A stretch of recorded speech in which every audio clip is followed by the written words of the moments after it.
Senator Athan Achonu is the governorship candidate of the Labour Party in Imo State. His story is the average Nigerian story. Strong Igbo family Christian values, a middle-class upbringing, Civil War tragedy, struggles, resilience, hard work, and the unyielding conviction to overcome every challenge that life brings. His is a story of strength and growth that comes through courage, persistent effort, pertinacious resistance to failure, and blessed life lived in service to others. Born in 1959 to the family of Chief Sir T.E.O. Achonu MFR and Norma Lady Martha Achonu of blessed memory, he is the sixth child out of 8 children. His late father, Chief T.E.O. Achonu, was a family man, community leader, educationist of repute, politician, and a nationalist who played key roles in the political and socio-economic development of Old Mbano Division, where he served as chairman. He was responsible for some of the policies and projects that helped shape education and political developments in Old Mbano and Old Okigwe areas. That was the humble, modest family-driven environment Senator Athan Achonu grew up in. Education, love for community, and selfless service. Senator Athan Achonu is better described as an ideas distillery and smart entrepreneur who saw the need to provide solutions to life's complex challenges. Hence, his early entry into business providing solutions with maximum return on investment. He took time to share some insight on the real Athan Nneji Achonu, his leadership principles, business and politics, development and security. He spoke about his early days and how it helped prepare him for where he is today. I don't know how I can describe myself. I have had an indescribable childhood. As a child, I was what you can call a whiskey or a genius. That's what I don't know how they described me then, because from primary school, I won the East Central State competition for poetry that people from secondary school contested, everybody. I had a poem called The Star that I wrote. My father was a headmaster who became chairman of Mbano Division before the Civil War. And then he was one of the first Nigerians who had the MOFR honor. I had a wonderful childhood. I was as stubborn can be. And I had gray hairs on my eyes, my eyebrows, as a primary school child. My mother said it was a sign of the devil because I was very troublesome.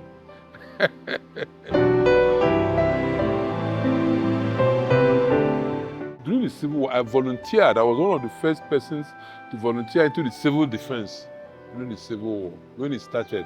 As a small boy, I was just about 9 years old when I joined the civil defense.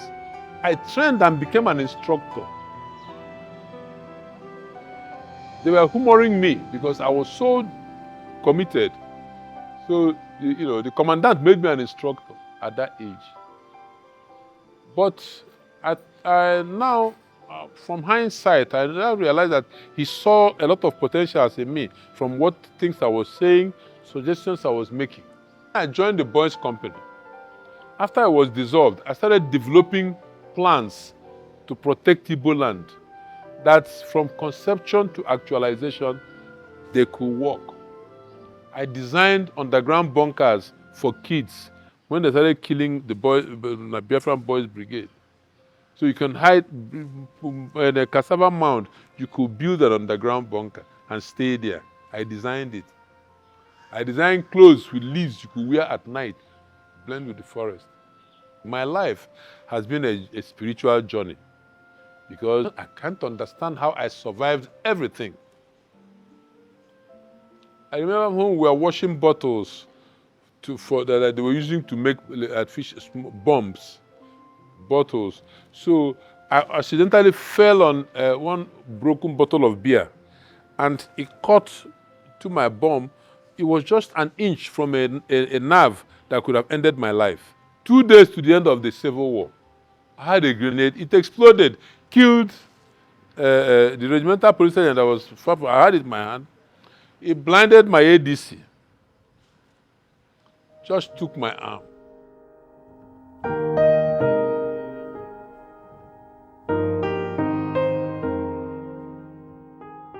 My first business was to sell a counterfeit detecting machine because there was an influx of counterfeit into the market.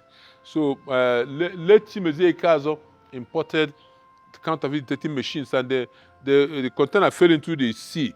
They thought that seawater had spoiled it. I struggled. I said, no, this madness must stop. So I took one, found somebody who fixed it. Then I approached them. We partnered, and then fixed a lot of it, sold it. I made a lot of money. It was sold to ACB. Then the HSP assisted me and got Pan-African Bank to buy a lot from us. In total, the first sale, I made about 700-something thousand naira. Then I wanted to answer a millionaire. I changed it to dollar. I became a millionaire in dollar. Then I now sold to Pan-African Bank after that. J.T. Spiff, he was very helpful to me. Wonderful human being. My beloved senior brother. I don't ever think of what people talk about me. I only think of how to solve the next problem. And then all my life, I've always found out that from solving society's problems, you can make a lot of money. So I concentrate on that. How do I help the society to get rid of this problem, to solve it? So, and when I provide the service or facility or whatever it is, I will solve that problem, I make money from it. Because, I put in my time, I put in my brain, I put in my intellect and everything. I have had a wonderful life. Wonderful life. I lived under Costain Bridge after being a millionaire in dollar. We weren't privileged to go on holidays abroad when I was in secondary school. So my classmates used to come, talk about their holiday in London, talk about, so immediately I made money. I just wanted to travel, go to all those places that I used to read about from James Hadley Chase. All that money I made, I squandered it. God put me through everything so that I can come out to be what I am today. That's what has made me who I am today. Why I'm able to relate with everybody. Whether people like me or not, I am not interested. But I have come to understand human nature. He has taken me to the greatest height, took me to the gutter, and then brought me out and told me, a Reverend Father told me, Father Osigwe of blessed memory, he said that God gave me a mark and that everything I touch will turn to gold. And there is nothing that I have wanted to do that I have found worthy that can that can progress society and mankind that God has not blessed. Speaking about leadership, the LP candidate sees leadership as service. He shared his vision for Akuruoulo and for Imo State. Senator Achonu was emphatic with his stand on local government autonomy. What you people call leadership is actually a life of service. I come from a family of service. My father was two-time vice chairman of Mbano Division, then chairman of Mbano Division twice. So, and then in Mbano Division, that's Ishiala and Ehime, every structure that is here, that is standing, he built them. Hospital, Mbano Joint Hospital, most of the schools, secondary schools, primary schools, my father built them. Health center in Numo here. You understand? And so I come from a life of service, you know. So that's what people call leadership. It's actually a life of service. My dream for Imo State, first of all, is to provide security. I have been championing autonomy of local governments since after Obasanjo till today. I have spent a lot of money. I have mobilized students, nuns, I've mobilized NLC, I've suffered, I've struggled to change things because I have always said it. If you Google me, you see all the interviews I've granted, that it was since they started taking the money belonging to local governments and pocketing it that insecurity started. Because let me ask you a question. If you have a councillor in a democratically elected councillor from a ward, he will know everybody living in that ward. He will know who the criminals are. So that's why you have democracy. It goes to the grassroots. Democracy really goes to the grassroots. So to bring peace, you have to have autonomy of local governments. Democratically elected local government chairmen and councillors. As a governor, I will not know where local government money comes from. But I will create a committee, I will create a bureau to supervise contract awards in local governments. You understand? We'll pass a law. There will be autonomous. That the only intervention is to monitor what they are doing. To be the eye of the state on them, eye of the people. And reverend fathers will be members of that committee, the clergy.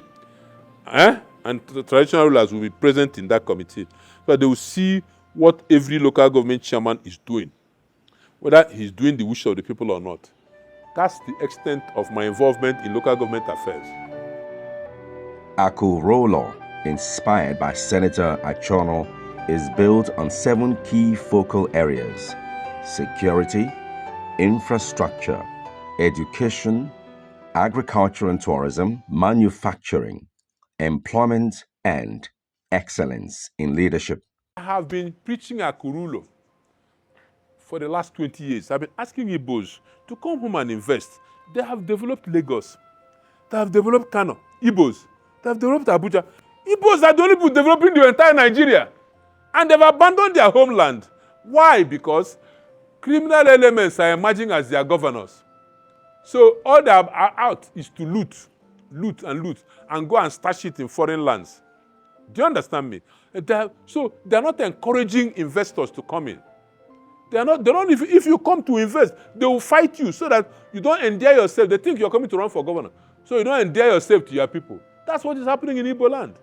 It's only in Anambra that they have succeeded in Nnewi axis. They are now building factories, bringing their investments. So look at Innocent. There's so many other investors. You know, look at Kocharis. Look at the farm he's building. So many other people I don't know about. I hear they're doing a lot in Anambra now. So we have to do that in Imo. During Jonathan, I approached Jonathan. I said I wanted to take over Imo Cargo Airport to internationalize it, to make it a cargo hub. That time, Hope was chairman aviation. I tried to ask him for his help to support that move. That move didn't succeed. You know, I met with the minister. The minister told me that she was refurbishing the airports at that time, and they cannot concession it at that time, and that I had to wait until the concessioning was over. I remember asking her, taking a jab at her when we were in the Senate together about the airport and what the losses, what we would have achieved by then, I have an investment of almost 9 billion here now. I tried to build a Radisson Hotel in Owerri. Rochas blocked that one. And I tried to build the biggest mall in Africa, where Imo State, Imo Hotels used to stand. Rochas came and built a road in the middle. But I still said, okay, fine. I'll still build my hotel, build the mall there, and then build something else across the river, and use the bridge to cross, an overhead flyover to connect the 2 locations. I just got a judgment in court that everything Rochas built there is null and void. And I hope Uzodimma should pay me 100 million in damages. He sought for a stay of execution. It was thrown out. Till today, he has not paid that 100 million. He has not come for us to settle because the plan is that, okay, the judgment, I wanted us to separate since government doesn't want to partner with me. Let them give me my 60% share of the property. You understand? And take their 40. You know? Up to today, he has not obeyed that court order. And he is a product of a court order. Hope Uzodimma came forth according to INEC records. Supreme Court made him governor. And he's sitting there. He's serving out a 4-year term because of a court order. And he can't obey court order. What we have packaged for Imo State is unbelievable. Investments will flow in. I've already packaged several. I have so many people who are willing to come. We have a Silicon Valley here. Igbo land, as a matter of fact, not Igbo, Igbo land in general. Because Alex Oti, my brother, is in Abia State. So together, if by the grace of God, other governors come that are, have the same orientation, have the same vision like we do, you will see what will happen in Igbo land. Akuruoulo is for Igbos to come home and invest. And as Alex is there, I'm sure already so many investors are flocking to Abia State. So when I take over here, the same thing will happen here. The Akuruoulo, I'm leading by example. I have a farm. I have a farm in Abuja that has 50 greenhouses. And then with present capacity, we produce 150,000 catfish every month. We are going to double it to 300. But in my village here, under the spirit of Akuruoulo, I have a farm here, sprawling farm. We are developing capacity now to produce 1 million catfish every month. We have 260 greenhouses. We are right now, as I'm speaking to you, we're producing bell peppers, tomatoes, jalapenos, and then beetroots. That's what we're producing now. We want to move into, because we have not deployed all the greenhouses, we're still building them, planting them. Dizengoff is there on site now. So we still have mushrooms, we have grass cutter farm, we have a capacity for 5,000 cattle, a stockade capacity, and we're breeding native cows, Ehibo, the Muturu. We are going to crossbreed them with the Ndama and the White Fulani. So we have a laboratory, world standard laboratory at the location. Senator Athan Achonu lives a life of giving, philanthropy, and shared humanity. He uses his God-given privileges to assist the less privileged, provide educational scholarships for many students in Okigwe Zone. Senator Achonu, being a man of peace, understands the nexus between security, investment, and community development. He has shown and continues to show leadership towards resolving the insecurity bedeviling the Southeast, especially in Imo State.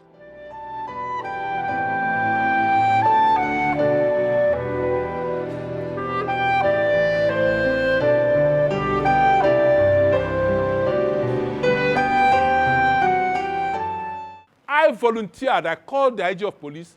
I said, there is insecurity in my place. And the governor is not doing anything. They have destroyed police stations. The federal government is not doing anything. I tried to rebuild the zonal command. They came and destroyed it all over again. I said, okay, now please.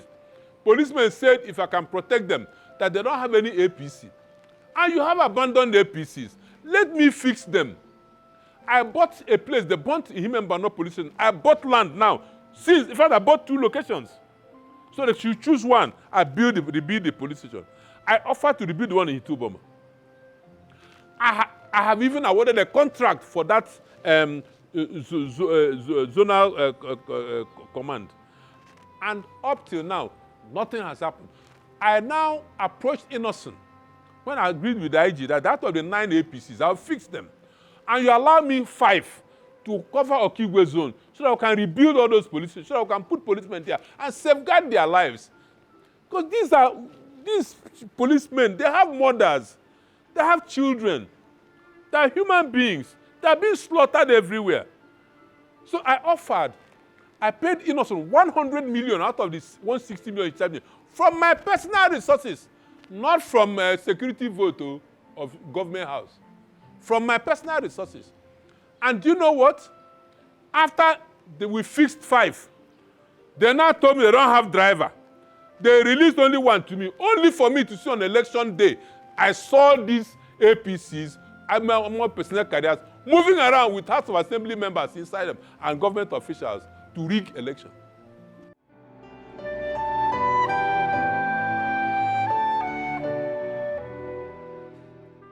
Owerri has the highest number of hotels in the entire eastern region.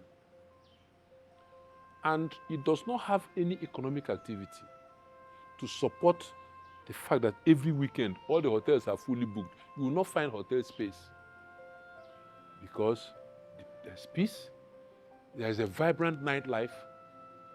Do you understand? So people from Anambra, traders, people from Port Harcourt, oil workers, people, travelers, when they must plan to stop, especially over the weekend, they must plan to stop in Owerri before they continue their journey, so they can have peace. Go to the bars, restaurants at night. They're playing live Owerri music. Beautiful city. But look at what it is today.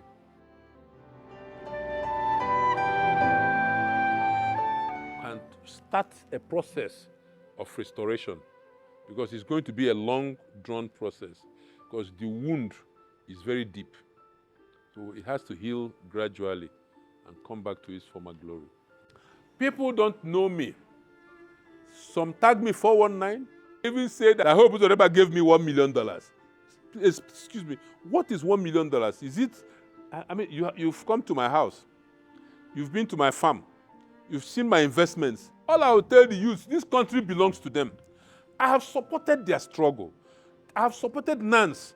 But something I found out, most leadership of NANS, they are just there for the benefits they are going to get. You understand? Most of them, some, but some are dedicated. So the youth should be focused to rescue their country, to challenge authority, to speak truth to power. This is their country. My generation will have ruined their country for them. We have stolen everything. They should fight and take it back. That's why I brought Tony Nwolo into this ticket. So that there'll be a blend, there'll be a marriage, so that the youth will see that there is a future for them in Imo State especially. Then after here, the rest of the country. Senator Achonu is a man engraced by God. Though with one arm, he believes the scriptures that says, "My grace is sufficient for you, for my power is made perfect in weakness."